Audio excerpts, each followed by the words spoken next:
ٹھیک ہے صحیح. آج ہمارا 21واں لیکچر ہے بچوں. ٹھیک ہے, اور آج ہم حصہ نثر میں پڑھ رہے ہیں نواب محسن ملک. اس کے رائٹر کا نام ہے مولوی عبداللہ, مصنف کا نام مولوی عبداللہ. ٹھیک ہے, آج ہم کیا کریں گے, آج ہم کریں گے حصہ نثر میں مصنف کا تعارف, پھر اس کے بعد تعارف سبق. ٹھیک ہے, یہ ہم کریں گے آج. اس سے پہلے ہم نے کیا کیا, ہم نے گزشتہ لیکچر میں خواجہ میر درد کی غزل پڑھی. ٹھیک ہے, پہلی غزل پڑھی. بچوں میں آپ کی کتاب میں 2 غزلیں ہیں, ایک غزل پڑھوں گی اس لیے کہ میرے پاس اتنا ٹائم نہیں ہے جو میں آپ لوگوں کو جو ہے 2 غزلیں پڑھاؤں. ٹھیک ہے, ایک غزل پڑھا دی, اس کے شاعر کی تشریحات بتا دی, شاعر کا تعارف بتا دیا, باقی کام آپ لوگ خود کریں گے. ٹھیک ہے, ہاں کوئی مشکل آئے گی تو آپ مجھے ضرور بتائیے گا. دوسری بات کہ اور جو دوسری غزل کے اشعار کی تشریحات میں اگر کوئی مشکل درپیش ہوگی تو اس کے نوٹس آپ لوگوں کو مل جائیں گے. ٹھیک ہے, اس کی آپ ٹینشن نہ لیں.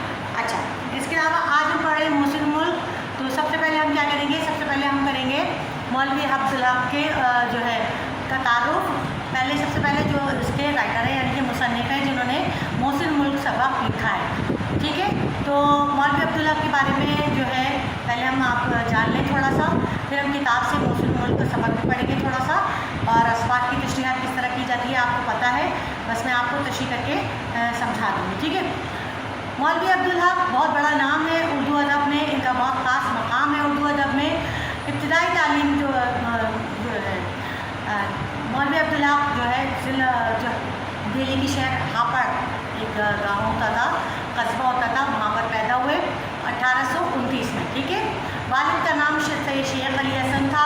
ابتدائی تعلیم جو تھی وہیں حاصل کی. مڈل پاس کرنے کے بعد علی گڑھ آ گئے, میٹرک کیا وہاں سے, پھر مسلم یونیورسٹی جو ہے سے گریجویشن کیا, اور سر سید اور ان کے رفقا کے ساتھ مل کر جو ہے کام کرتے رہے, اور وہاں ان کے ساتھ بہت سارے علمی خدمات جو ہے کی, جس میں کون سے رفقا کاروں میں اس کا محمد حسین آزاد, شبلی نعمانی, آزاد حسین مالی, ان سب کے ساتھ مل کر سر سید کی صحبت میں انہوں نے بہت کچھ سیکھا. ٹھیک ہے, غور و فکر کی عادت اور تحقیق کی طرف مائل ہوئے, غور و فکر کی عادت نے ان کو تحقیق کی طرف مائل کر دیا. ٹھیک ہے, اپنے وقت کے ایک عظیم موقع تھے. ٹھیک ہے, محسن ملک جو ایک ریاست کے نواب تھے, حیدرآباد دکن گڑھ کی ریاست, انہوں نے ان کو اپنا سیکریٹری بنایا. ٹھیک ہے, وہاں پہ, اور اس کے بعد مدرسہ آسیہ ایک تھا, اس کے صدر مدرس یعنی پرنسپل بھی بنے. حیدرآباد دکن میں استاد کو جو ہے مولوی کہا جاتا ہے, اس لحاظ سے وہاں کے لوگوں نے ان کو جو ہے مولوی عبداللہ کہنا شروع کر دیا. تو یہ مولوی کا جو ہے مولوی کا جو خطاب ان کو وہاں سے ملا. ٹھیک ہے, 13 سال تک جو ہے کتابوں کے تراجم کرتے رہے. علی گڑھ ایجوکیشنل کانفرنس کے شعبۂ ترقی اردو کے سیکرٹری بھی رہے. ٹھیک ہے, اور جو اس کے پہلے سیکرٹری کون تھے, اس کے پہلے سیکرٹری تھے شبلی نعمانی. جب حیدرآباد میں عثمانیہ یونیورسٹی کی انہوں نے بنیاد بھی رکھی, پھر اس کے بعد جو ہے کتابوں کی تیاریوں کی, وہاں پر جب کتابوں کی تیاریوں کا سلسلہ چلا تو وہاں کی تصنیف و تعلیم کے جو ہے نگراں مقرر ہوئے, یعنی کہ وہاں پر جتنی بھی کتابیں چھپیں تو ان کے نگراں تھے, اور وہاں پر انہوں نے بہت ساری کتابیں چھپوائیں. ٹھیک ہے, اور علمی ادبی تحقیق کاموں کا سلسلہ جو تھا وہ وہاں سے شروع ہوا. ٹھیک, پھر اس کے بعد جو ہے انہوں نے پرانی کتابیں جو لوگوں کی لکھی گئی ہوئی کتابیں تھیں اور دوسری زبانوں میں ان کے تراجم کرا کے اس جگہ پر رکھوائی, اور ان کی اس طرح سے یہ تحقیق کرنے کا یہ عظیم الشان کارنامہ تھا. پھر 1916 میں وہ عورت کالج کے پرنسپل بنا دیے گئے. ٹھیک, اس کے بعد انہوں نے انگریزی اردو کی ایک لغت بھی تیار کی اور مرتب کی. اس وقت اردو قواعد بھی مرتب کے, اردو قواعد پر ان کی بڑی تحقیق اور تفصیلی کتاب تھی جسے پہلے کسی نے نہیں لکھا تھا, پہلے شخص تھے جنہوں نے اردو قواعد جو ہے مرتب کی. ٹھیک, جب ہندوؤں نے اردو کے ساتھ بہت برا سلوک کیا اور ہندی زبان کو فروغ دینے کی کوشش کی تو لگتا تھا جیسے انہیں بہت برا لگا, اور وہ اردو کے لیے, اردو زبان کے لیے ڈھال بن گئے, اور انہوں نے اردو زبان کے تحفظ کے لیے سر دھڑ کی بازی لگا دی. ٹھیک ہے, انہوں نے علی گڑھ ایجوکیشنل کانفرنس کے شعبۂ ترقی اردو انجمن کے نام سے جو ہے ایک تنظیم بنائی. ٹھیک ہے, اور اس کو اردو کو اس کا جائز حق دلانے کے لیے ملک کے گوشے گوشے میں چپا چپا میں جا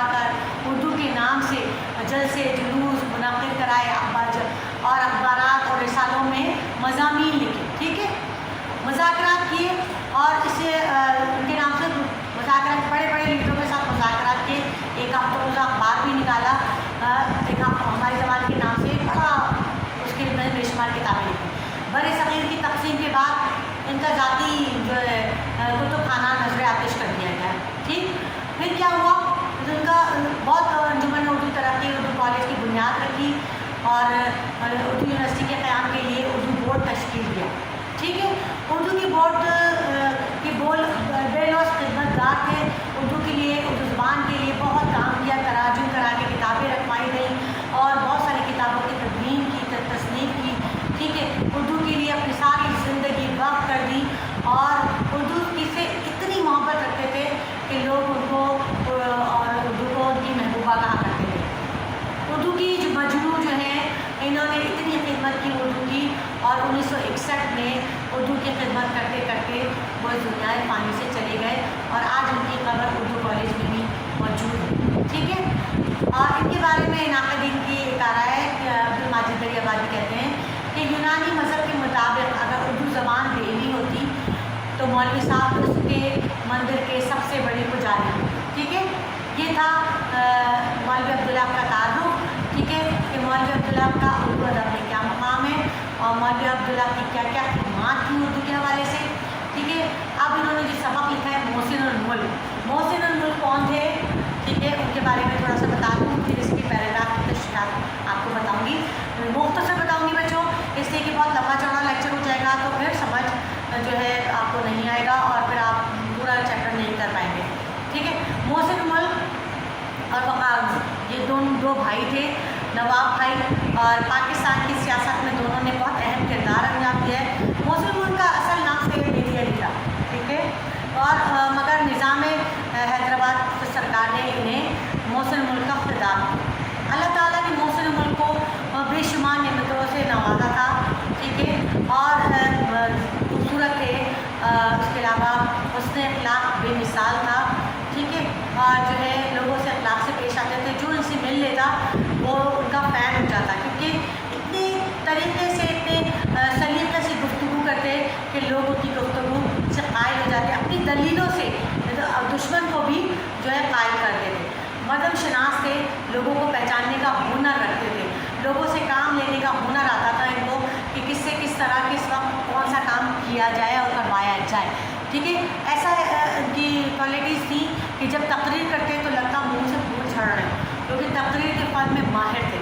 اور جب لوگوں کو کسی بات پہ قائل کرنا ہوتا ہے، ایون یہ کہ دشمن کو بھی اپنی بات سے قائل کر لیتے تھے، اور جو ہے بدماش قسم کے لوگوں سے بھی ہمیشہ بنا کے رکھتے تھے کہ کس وقت کا کس سے کوئی کام پڑ جائے تو بڑی طریقے سے سلیقے سے وہ کام کرتے تھے. سیاسی جو امور کے انجام دہی ہوتی ہے ریاست حیدرآباد دکن میں، ان کو بہت طریقے سے اور سلیقے سے نبھایا اور انجام تک پہنچایا.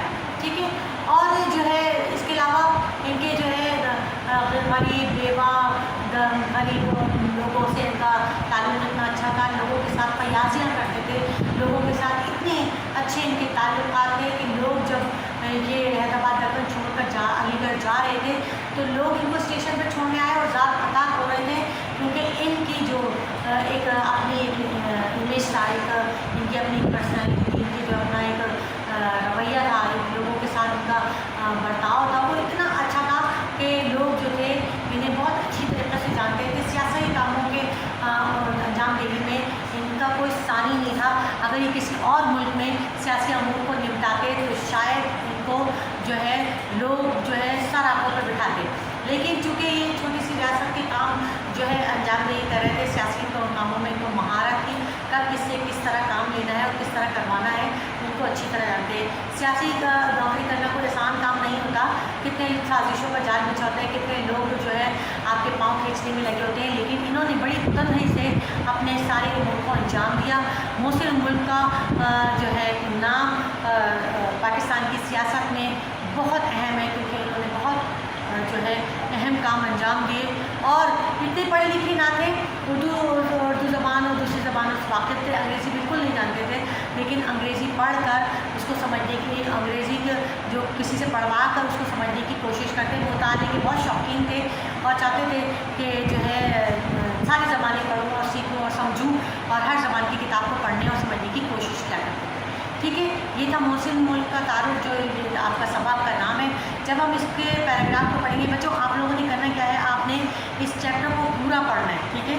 ابھی میں آپ کو صرف وہ اسباق، وہ پیراگراف بتا رہی ہوں جو ایگزام میں جس میں اس کی تشریح آتی ہے، تو وہ میں آپ کو بتا رہی ہوں. ٹھیک ہے. تو آپ وہ کم از کم اگر پورا چیپٹر نہ بھی پڑھیں تو ان جو ہے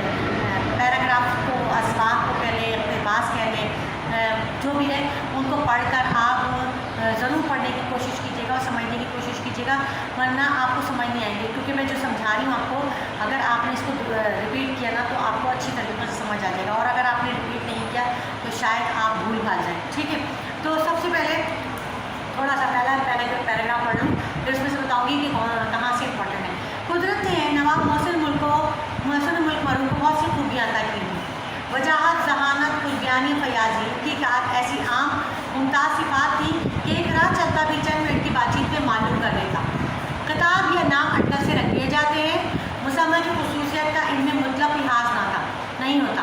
नाम रखते वक्त तो मुमकिन ही नहीं, अताए खिताब के वक्त भी ये ख्याल नहीं रखा जाता। कहते हैं कुछ लोग ऐसे होते हैं कि उनका नाम रख दिया जाता है, लेकिन उनमें जो नाम की खसूसियत होती है बिल्कुल नहीं पाई जाती। लेकिन मोहसिन मुल्क का नाम उनकी शख्सियत से बहुत मुताबिकत रखता था। जैसे मोहसिन कहते हैं एहसान से निकला। मोहसिन एहसान करने वाला, जो है एहसान करने वाला, यानी लोगों का ख्याल रखने वाला, लोगों के साथ अच्छा बर्ताव करने वाला। ठीक है, तो उनमें ये सारी खूबियाँ मौजूद थी। हमारे मिसाल के तौर पर मौजूदा मिसाल आप देख लीजिए, पाकिस्तान में बहुत सारे नाम ऐसे रख दिए जाते हैं जिनका सिरे से कोई ताल्लुक ही नहीं होता। नाम रख दिया जाता है, छोटी सी मिसाल मैं आपको बताऊँ, हसीन, लोगों का नाम होता है हसीन, जबकि कहीं से भी हसीन नहीं होते। ठीक है, और उनका नाम रख दिया जाता है हसीन। सही, बहुत से लोगों का नाम रख दिया जाता है इखलाक, उनके इंतहाई दर्जे के बद इखलाक होते हैं। सही, रख दिया जाता है हलीम कहते हैं बहुत गुड़बार, बहुत जो है नासुर तबे, बहुत तरीके से गुफ्तगू करने वाला इंसान, बहुत नरम मिजाज का इंसान, तो हलीम नाम रख दिया जाता है, लेकिन उसमें उसकी कोई क्वालिटी होती नहीं है। तो लेकिन मोहसिन मुल्क की जहाँ तक बात है, मोहसिन मुल्क का जो नाम था वो उनकी शख्सियत से पूरा मुताबिकत करता है। जैसे उन्होंने कहा अताए खिताब, जब उनको कोई खिताब दिया जाता है तो ख्याल रखा जाता है कि जिस उसमें वो इंसान में वो खूबी है भी कि नहीं। अटकल की मतलब होता है, अटकल माने जाता है अंदाज़े। ठीक है, अब देखिए यहाँ से जो पैराग्राफ है वो बहुत इंपॉर्टेंट है। मोहसिन मुल्क का खिताब उनके लिए बहुत ही मौजूद निकला है यहाँ तक। अब यहाँ से लगाइए निशान। इनमें पारस पत्थर की खासियत थी, कोई हो कहीं का हो, इनसे छुआ नहीं और कुंदन का हुआ नहीं। ये छोटा सा पैराग्राफ है बच्चों, इसकी तशरीह का तरीक़ाकार आपको आता है। तशरीह का तरीक़ाकार आप नहीं बताऊँगी क्योंकि मैं बता चुकी हूँ पहले दूसरे सबक में। ठीक है, तशरीह किस तरह करेंगे कि दर्ज जो है इबारत मोहसिन मुल्क सबक से ली गई है, और इसमें जो है मौलवी अब्दुल्ला बताते हैं कि मोहसिन मुल्क ऐसी खूबियों के मालिक थे। पारस पत्थर एक कीमती पत्थर है कि जब इसे कोई खामदार को छुआ जाए तो वो सोना बन जाती है। ठीक है, तो बिल्कुल उन्होंने तशबीह दी है, उनको पारस पत्थर की मानिंद करार दिया। कहा है कि मोहसिन मुल्क में पारस पत्थर जैसी खूबी थी कि जो उनसे मिलता था उसमें भी वही क्वालिटीज़, उसमें भी वही खूबियाँ पैदा हो जाती थी कि वो अपने लोगों को इस तरह कायल करते थे, लोगों को अपनी बातों से इतना जो है इंस्पायर करते थे कि लोग उनसे मुतासिर होकर बिल्कुल उन जैसा बनने की कोशिश करते थे। ठीक है, वो जौहर काबिल थे।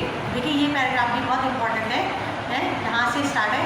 वो जौहर काबिल थे मगर मौके की ताक में। हैदराबाद में उनकी सियासतदानी और तदब्बुर इंतज़ाम काबिलियत के जौहर को ले। रियासतों में नौकरी करना और जिम्मेदारियों से ओहदा बरा होना आसान नहीं, यहाँ तक ओहदा बरा होना निभाना।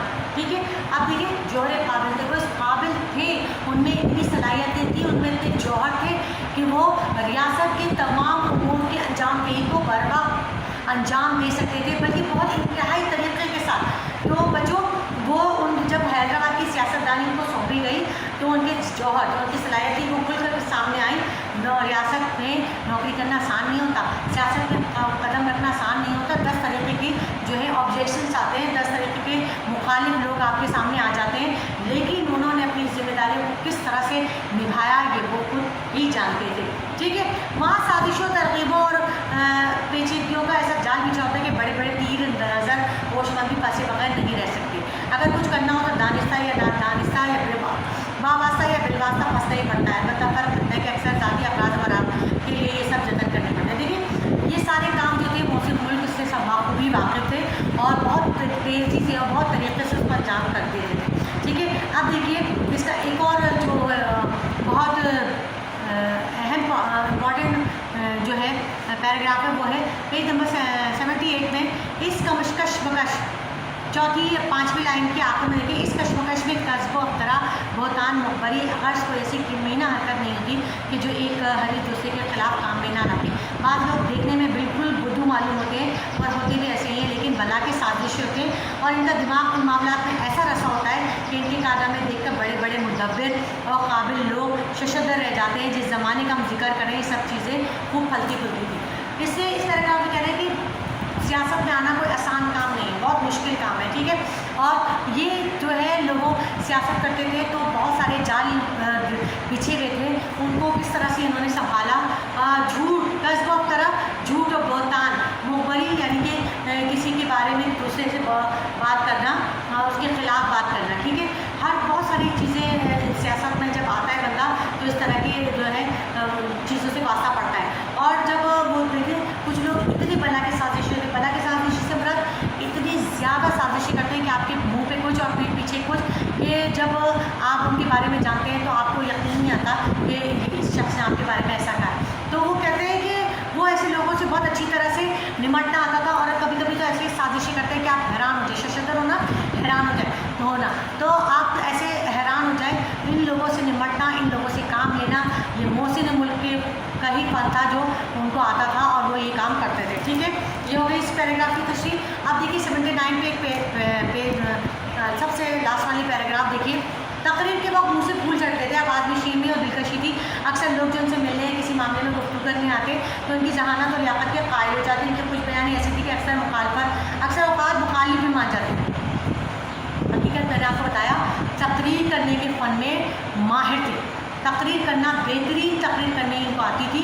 और जब तकरीर करने खड़े होते थे लोग उनकी लहजे की चाशनी को महसूस करते और गलत से गलत बात को मान जाते, कायल हो जाते, क्योंकि उनमें इतना दम था और उनका जो लहजा होता था और उनकी जो आवाज़ होती थी लोगों को कायल करने पर मजबूर कर देती थी। लोग उन्हें चाहते थे क्योंकि वो एक अच्छे बाखलाक और बेहतरीन इंसान थे, लोगों से प्यार मोहब्बत रखते थे, अपनी कौम से, अपने मुल्क के लोगों से बहुत मोहब्बत रखते थे, इसलिए लोग उनसे बहुत मोहब्बत करते थे, ठीक है। ये था ये पैराग्राफ जिसकी मैंने आपको तशरीह बताई। इसको आप लंबा चौड़ा करके आप खुद बयान कर सकते हैं, ठीक है। अब आखिरी पैराग्राफ देखिए, पेज नंबर 80 का सेकंड पैराग्राफ देखिए। दूसरों से काम लेने का ये बड़ा अच्छा सलीका था। कुछ ऐसे महर आमाज तरीके से कहते कि इस तरह हिम्मत अफजाई करते कि लोग खुशी खुशी इनका काम करते। अपने मुलाजमों मातहतों से भी इनका सलूक ऐसा था कि इनकी फरमाइश की तामील ऐसे तंदरी और शौक से करते जैसे कोई उनका ज़ाती काम हो, वक्त पर जान लड़ाते। हकीकत ये है कि हर शख्स एप्रिसिएशन चाहता है, ठीक है। वो चाहता है कि जब वो कोई काम करे तो वो उसको सराहे। अक्सर ऐसा होता है कि लोग काम तो करवा लेते हैं पर उनको सराहते नहीं। मौसम मुल्क को ये फन बहुत अच्छी तरह से आता था कि किससे किस तरह काम निकलवाना है और जब वो अच्छा काम करते तो उसको किस तरह सराहते थे। लोग उनके इस बात से बड़े खुश होते थे और खुशी खुशी उनका काम करते थे, ठीक है। और खुशी खुशी उनका काम करते थे और अपने मुलाजमों से किस तरह से मिलना है, किस तरह से उनसे सलूक रखना है, ये उनको बहुत अच्छा आता था। कुछ ऐसे महरामेज तरीक़े होते हैं जो सियासत में अपनाने पड़ते हैं, वो उनसे खूब अच्छी तरह वाकिफ़ थे और वो इन तरीक़ों को जानते थे, ठीक है। ये आपको 3 से 4 पैराग्राफ मैंने आपको बताए जो इंपॉर्टेंट थे, इन पे निशान लगाइएगा किताब में। ये असबाब की तशरीहात में आते हैं। क्वेश्चन नंबर 2 हमारा जो आता है उसमें ये 4 पैराग्राफ लाजमी आते हैं, ठीक है। तशरीहात मैंने आपको बता दी हैं और तरीक़ाकार आप पहले से सीख चुके हैं। लिहाजा अब आपका होम असाइनमेंट ये है कि एक पैराग्राफ की तशरीह मुझे खुद से अपने अल्फाजों में करके दिखाएगा मुसन्निफ़ के तारुफ़ के साथ।